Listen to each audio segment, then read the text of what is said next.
Fear is there within us. No one has ever taught us to be fearful. And there is nothing wrong with that. It is one of the 9 emotions we are born with. But when these emotions start showing its signs more often and affects our day-to-day life, then that is when we need to take necessary actions. It happens with kids a lot.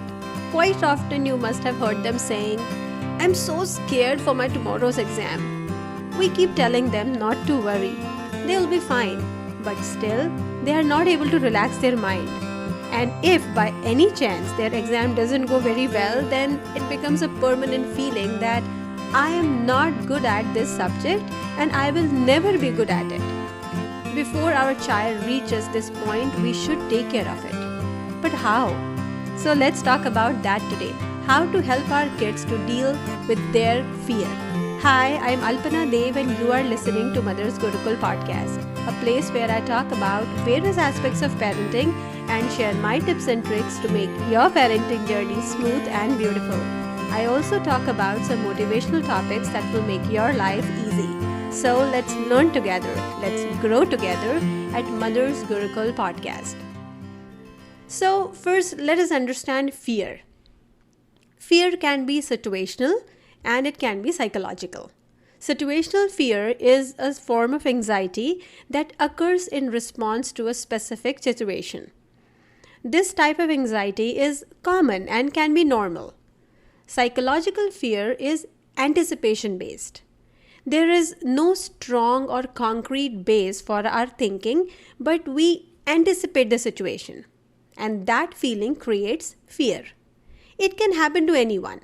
In school-going kids, it can be related to grades or exams or teachers. In youth, it can be about facing interviews. In elders, it can be fear of their old age or living alone.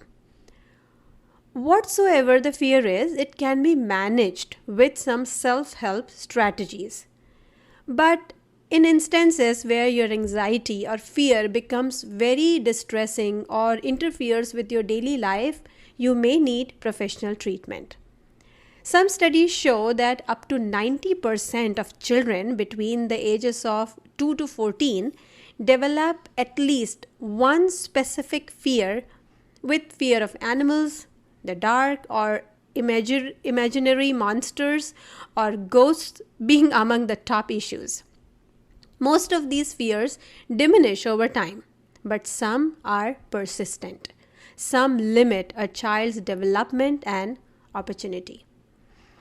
There is something called fight or flight response.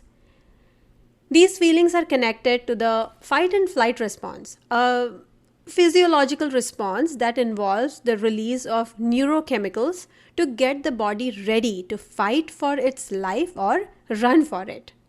When the body doesn't fight or flee, there is nothing to burn the neurochemicals. Instead, they build up, keep building up, and bring the intense emotion and physical sensation. Amid high anxiety, the part of the brain that can rationalize and use logic and facts to feel safe, it is not at its 100%. We can call it its offline. For this reason, the best time to work with fear is during times of calm. This is when the brain will be relaxed and in a receptive state to any kind of information. It will be more open to trying something different. That is why when we are dealing with kids, if they are in an upset state, they are not going to understand the message that their parents want to convey or what we want to convey to them, even if it is for their good. So as parents, we should always wait for that situation when they will be calm and in a receptive state. So let's break it down into doable actions and talk about how to deal with children's fear. How to help your children deal with their fear.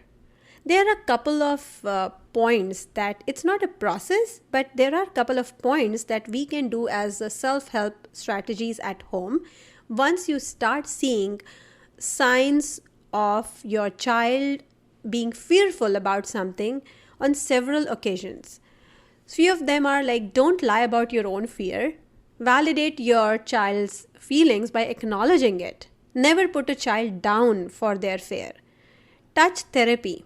Be supportive but don't go overboard. And step ladder approach.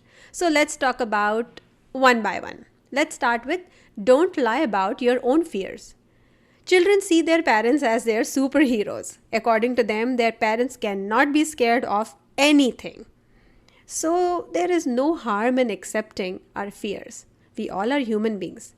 And it is very obvious that at a certain point of time, or maybe in our childhood days, we must be fearful or scared of something.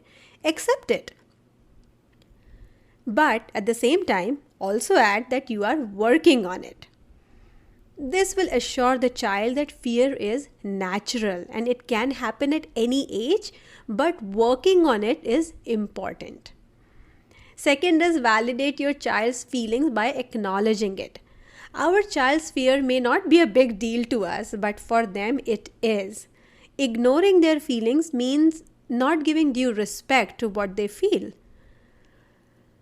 Never put a child down for their fear. How can you be fearful? You are so big enough. You are a big brother now. And look at your younger sibling. He or she is more brave than you. So it should not be taken as a character flaw, but as an opportunity for teaching them how they managed to get over their fear in the past. It gives them strength and not embarrassment. So give them that power, that strength, that feeling of positivity that yes, they can fight it. Then comes the touch therapy. Sometimes just words may not be able to communicate calmness, but your physical touch will let the child know that you are there to understand them. In addition, your calm presence speaks that whatever is frightening is manageable. Be supportive, but don't go overboard. So when I say the touch therapy, it is good to hug, to give kisses. As parents, we want to save our children from uncertainties and unpleasant experiences. But while we are doing it, don't overdo it. If we show our care in anxiety form, it will not comfort them, but it will make them more fearful. So we have to teach them to fight their fear. When I say that these were the self-help strategies, but sometimes there are points when things go out of our hands.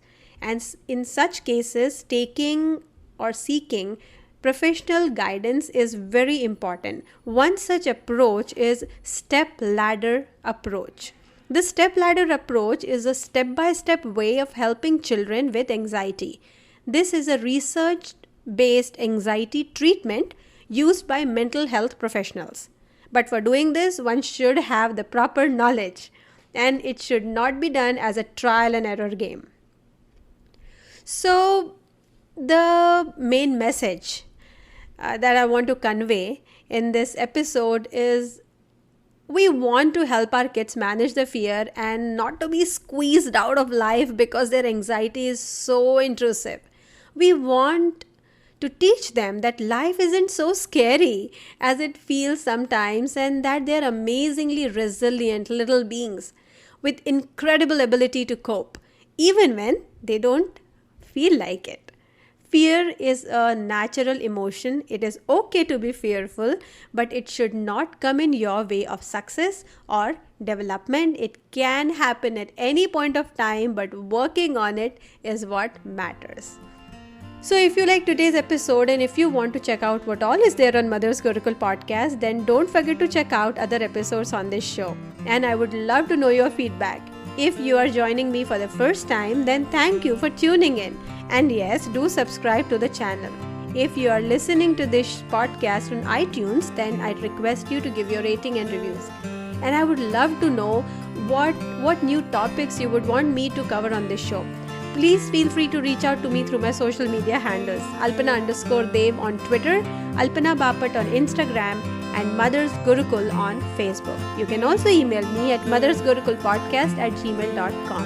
And if you would like to read some parenting articles, then you can read my blog www.mothersgurukul.com. So that's all for today. I will see you soon with new interesting topic at Mother's Gurukul podcast. Till then, happy parenting. Bye bye.